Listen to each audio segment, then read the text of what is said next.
হ্যাঁ হ্যাঁ, পাবলিকরা অন্তিকের হলুদের ছবি নিয়েই পড়ে আছে, এদিকে তার বিয়ের ভিডিও এখন হচ্ছে ভাইরাল। বাট কাকে বিয়ে করলো অন্তিক মাহমুদ?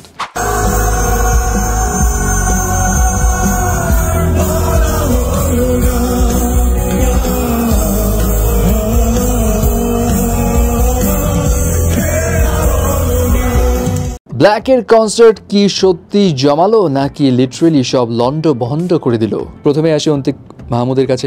কার্টুনিস্ট অন্তিক মাহমুদ, তার হলুদের ছবি তো ভাইরাল হয়েছিল গতকাল, যেটা নিয়ে হেভি তোলপাড়। মানে পাবলিকরা অনেকে পাশের বাড়ির আন্টির মতো জাজ করা শুরু করছে অন্তিকের হবু স্ত্রীকে নিয়ে।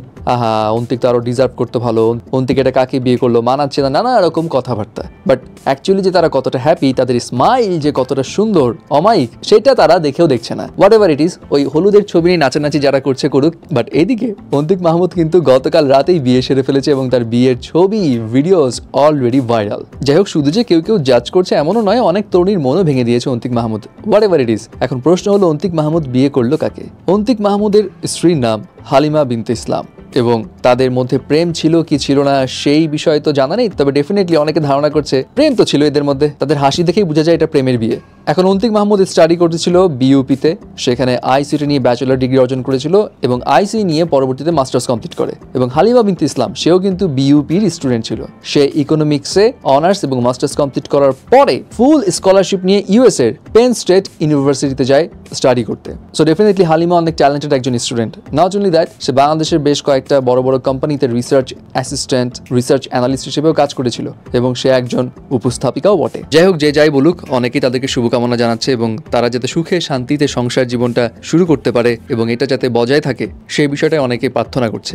এবার আসি ব্ল্যাকের কনসার্টের কাছে। বাট ব্ল্যাকের কনসার্টের কথা বলার আগে আরেকটা কথা বলে যায়, সেটা হলো আগামী 26-27 মে নেক্সট স্টেজ ইভেন্টস লন্ডনের মাইল্যান্ড স্টেডিয়ামের খেলার মাঠে বাংলাদেশ ফেস্টিভ্যাল লন্ডন 2024 আয়োজন করতে যাচ্ছে, যেখানে পরপর দুদিন উপভোগ করতে পারবেন গুরু জেমস এর লাইভ কনসার্ট। সেই সঙ্গে থাকছে সিঙ্গার প্রীতম হাসান, কনক চাপা, তহিদা আফ্রিদি এন্ড হাবিবের লাইভ প্রোগ্রাম সহ আরো এক ঝাঁক বাংলাদেশি শিল্পীদের পারফরমেন্স। সো টিকিট বুকিং ও বিস্তারিত জানতে ভিজিট করুন নেক্সট স্টেজ ইভেন্টস এর ফেসবুক পেজ, যেটা লিংক রয়েছে এই ভিডিওর নিচেই। গতকাল কিন্তু আরেকটা বিষয় ছিল যেটার জন্য হাজার হাজার মানুষ আগ্রহ নিয়ে বসেছিল এবং সেটা কি? ব্ল্যাকের কনসার্ট। রক অ্যান্ড রিদম 4.0 তে রিজারেকশন অফ ব্ল্যাক, এই কনসার্টে অনেক ব্যান্ড আসলেও এখানে মেইন আকর্ষণ ছিল হচ্ছে ব্ল্যাকের পুরনো মেম্বাররা সব এক হচ্ছে এবং তারা পুরনো লাইন আপে গান গাবে, এই বিষয়টা। বাট কনসার্ট শুরু হওয়ার আগ মুহূর্তে মিস ম্যানেজমেন্ট নিয়ে সোশ্যাল মিডিয়ায় পোস্টে ভরে যায়। কেউ কেউ ব্ল্যাকের শো শুরু হওয়ার আগেই বের হয়ে যায় কারণ তাদের সাফোকেশন ফিল হচ্ছিল। কেউ কেউ আবার এই ভিডিও পোস্ট করছিল যে ভাই, টিকিট ছাড়া মানুষজন যে হু হু করে ঢুকছে, একদম মিস ম্যানেজমেন্টের ছড়াছড়ি। রাতে কিছুর পরে যখন অনেকক্ষণ পর অবশেষে ব্ল্যাক স্টেজে আসে, তখন পাবলিকদের অবস্থা একদম তেনা তেনা হয়েছিল বোধহয়। কেমন আছেন সবাই? এনার্জি কম হয়ে গেছে? কিন্তু যেই মুহূর্তে তাদের আসল খেলা শুরু হয়, মানে তারা যখন গান গাওয়া শুরু করে, তখন পাবলিকদের এনার্জি লেভেল 0 থেকে একদম 100-এ চলে যায়।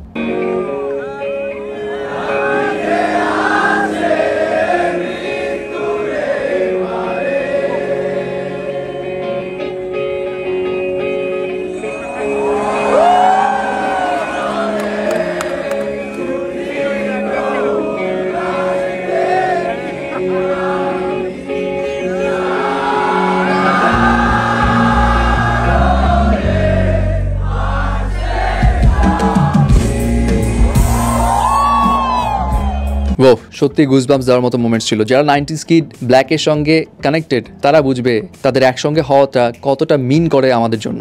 হোয়াট এভার, তবে শুধু এই যে এখানে ব্ল্যাকই মেইন আকর্ষণ ছিল এমন নয়। ওয়ারফেজের মিজান এবং ফর্মার গিটারিস্ট অনি হাসান, তাদের যে কোলাবোরেশন, সেটাও ছিল মেইন আকর্ষণ এবং পূর্ণতা গানে যখন তারা একসঙ্গে হয় তখন ব্যাপারটা অন্য লেভেল ছুঁয়ে যায়।